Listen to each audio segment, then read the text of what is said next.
Guy, welcome to Instructor Grind Set. I'm Alex. We're gonna go over the steps to becoming a level 1 certified instructor, and there are 10 steps. 10 steps to becoming a level 1 certified instructor. If you're watching this video, you don't have to be working for a ski school, but I do recommend it. And otherwise, there is a way, but I recommend that you at least work part-time. Here we go.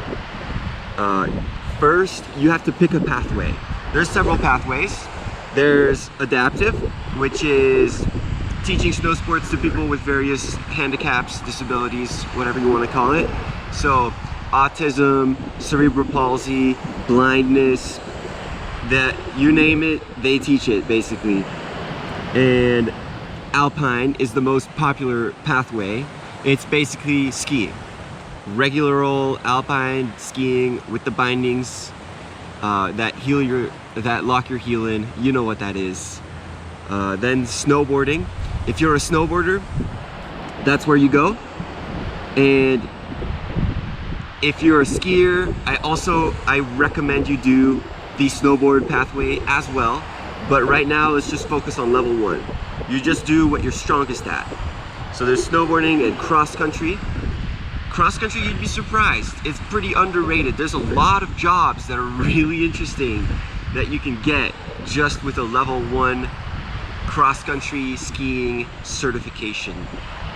And of course, there's Telemark, free heel, free mind, that kind of jazz. They're the most versatile skiers on the mountain.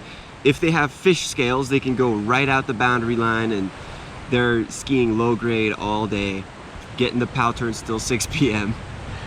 So those are your choices. I'm an Alpine skier. I like to ski parallel and do my pole plants, and that's what I'm strongest at. And also what I'm strongest at teaching. That's the pathway I'm on. I'm also looking into doing other certifications, but for now, I'm focused on level 2. So the second step to looking into your level 1 certification, no matter what discipline you're doing, is going to the e-learning courses for new instructors. So you're gonna have free courses that all you need is the basic account to access. And the link is in the bio for that. Link is in the description. Go look into that. There's a bunch of free courses. At the bare minimum, you should be delivering the beginner experience and the e-learning course for new instructors. That's what it's called. It's free.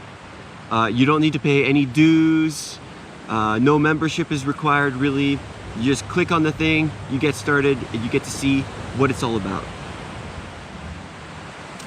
So that's the bare minimum. Delivering the beginner experience and new instructors e-learning course. So that's the bare minimum. What I recommend you do, I recommend you still do a few extra ones, such as intro to working with children and mountain safety. These are super important. Mountain safety, you'd be surprised. Keeping guests safe is not an easy thing your first year as an instructor. So that's a pretty big one. So do the mountain safety, and working with children opens you up to working with children. If you teach adult lessons, being able to tell your customers that you are also able to work with kids could get you private lessons with the kids. Gets you more business, more hours. That's pretty important your first year as an instructor. So these are free. These are just free. There are other courses that are free for members if you pay your dues. So we'll talk about that later. So now you've kind of decided what pathway you are doing. You kind of have an idea of what the experience, like what your job is, what experience you're giving. And it's time to get you your membership card. So at this point, you've decided to spend the $325 or whatever it is to renew or to get your membership. This will give you access to so many resources and gives you access, I believe, to the event calendar, which we'll talk about later. So do that, and when you put your member card on an application, for a ski school application, it makes you look pretty legit. It makes you look like you're here to stay, you know? So that's pretty important.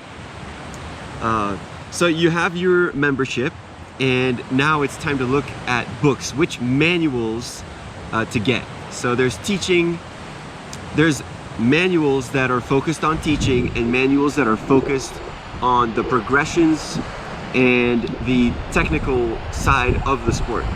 I have made a series already for pretty much all of the most of these books, at least the ones that are more for the Alpine skiers. But I did talk about some that can be used for all other disciplines. So go check that out. It's on the channel. And I cut it up into short videos so you can skip around, see what's relevant to you. Also in there is bridge material. Basically what I call bridge material is maybe books that help you relate to other generations and people who have different expectations for the sport. That's really nice to have. So the link to get the manuals, digital or print, your choice, will be in the description of this video, and you'll want to have them open for the e-learning. So your level 1 e-learning is discipline specific. You can find it in the courses page, same link as the free courses, actually, just same link, first link in the description. And take your time on these. Take your time, do the extra reading when you find the chapter that corresponds to this section of the e-learning. That's really important. If you skip on this, you're gonna struggle later on. So make sure you do yourself a favor here.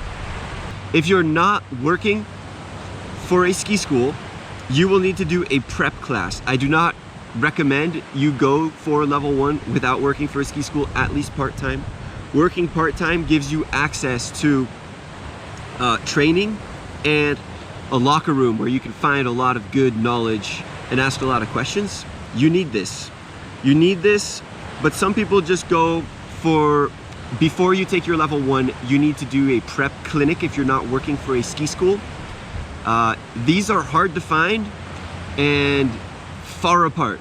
So definitely, you know, if you're watching this in March, that might not work for you. So watch this video again in December if you're not gonna work for a ski school. If you do, don't even worry about it. It's set up so nicely, you know. You can always ask for more resources when you're at the ski school. It's really easy that way. Signing up for your exams on SnowPros, once you have your account and your login, you'll be able to log into SnowPros. This is where you book events and look at the event calendar. There's different regions, and on the event calendar you will have a map. You can see which states and where you are and how it corresponds to the region you need to be signing up for. I'm in California at this moment, so I'm in the Western or Far West division. So I think it's Western on the website, that's how it's written. Your level 1 exam or your prep class, you need to do them locally. Best to do with people you know, maybe with a friend. So definitely try to do it with a friend if you can help it. Working for the ski school will help you achieve that. So you have your map of the regions, you're able to kind of see where Colorado is and all of that. Where Washington is, where Colorado is, where California is. If you're on the East Coast, the sport looks a little different in each of the regions, and the certification process reflects that quite well, while maintaining a national standard, or as close to a national standard as the leaders at PSIA can kind of coordinate. So that's, don't be afraid. Don't be afraid. It's pretty nice. They want you to succeed. It's more of an assessment than an exam. When it comes to the filters on the website, you will be checking the exams, not certification assessment. That's different. You want certification exams in the filters. So you pick your region in the filters, you pick your discipline, and then you pick certification exams, and you look for level 1. There is also a button you can click to get the calendar kind of condensed into a list view. I prefer the list view. It's just more easy than flipping through everything month to month. A level 1 exam costs between $230 and $260. So the earlier you sign up, the cheaper it is. So if you're not working for a ski school, you got to go to the prep clinic. That's also in the filters, written as assessment prep clinic or prep clinic. That's not too difficult to find. It's difficult to sign up for though. So do it early and be ready to maybe move a couple 100 miles for that one. So on the calendar this year for prep clinics, if you don't work for a ski school, there are 2 level 1 prep clinics and 1 level 2 prep clinic. So just work the part-time. Minimum is usually 8 days. You work 8 days, you get a locker room, you get all the trainer resources, you get everything for 8 days a year. All you have to commit is 8 days, and you don't even have to work those days. You just have to show up. And then you can tell your boss you don't want to work, but if you clock in 8 days, you get your free pass, you get all the resources. I don't know why you wouldn't do that, but the prep clinics are there just in case you're trying to just get an early jump on the certification process before you start. I see there's a few situations where that could be handy if you're a student or you still haven't transitioned out of your previous career. So this is back to if you work for a ski school. Go to the on snow clinics. You will meet trainers.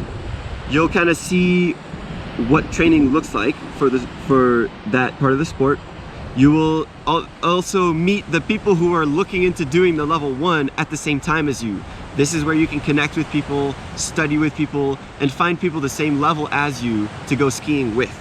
Go do the training. You can ask your supervisor which one is best for you. That'll come pretty naturally as you show up to work, and you'll know what to look for pretty easily.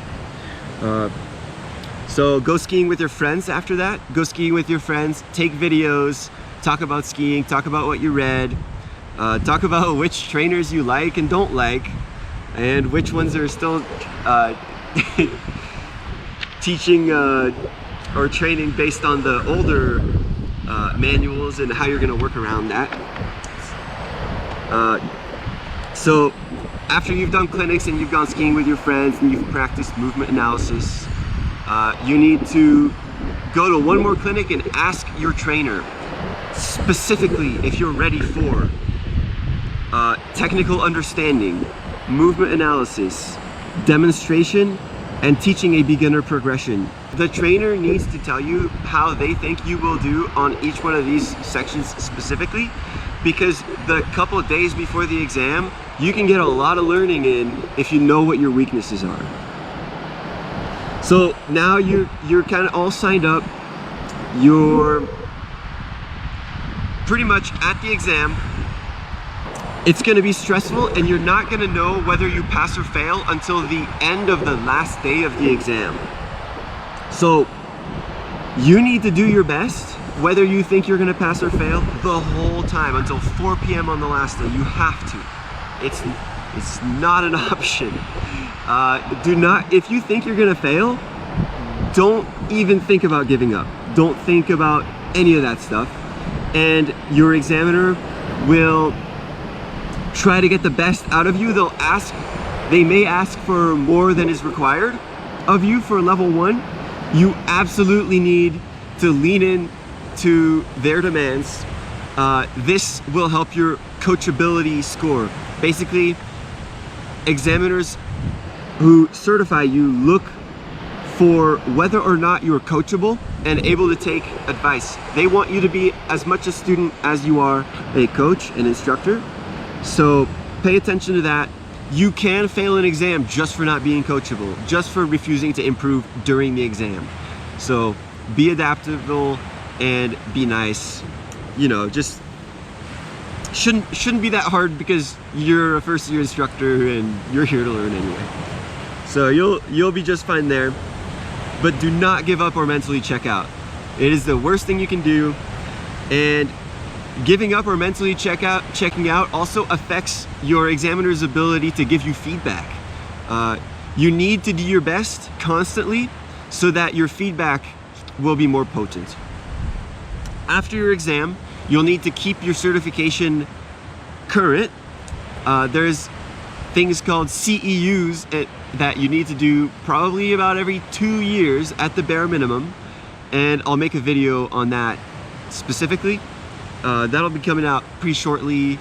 I still need to write a script for it, but I need to do that so that you have something to click on at the end of this video. You can basically do these in almost any order, but the order of this list is optimized to give you the best chance of success. So, you know, do what's best for you, but also keep in mind that there's standards being upheld here, and one of the ways to pass that is to do your best and be your best self.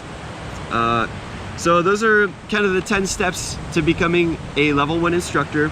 If you have questions, use the comment section. Odds are someone else is thinking that same question, and I will answer it as timely as possible. Thanks for tuning in.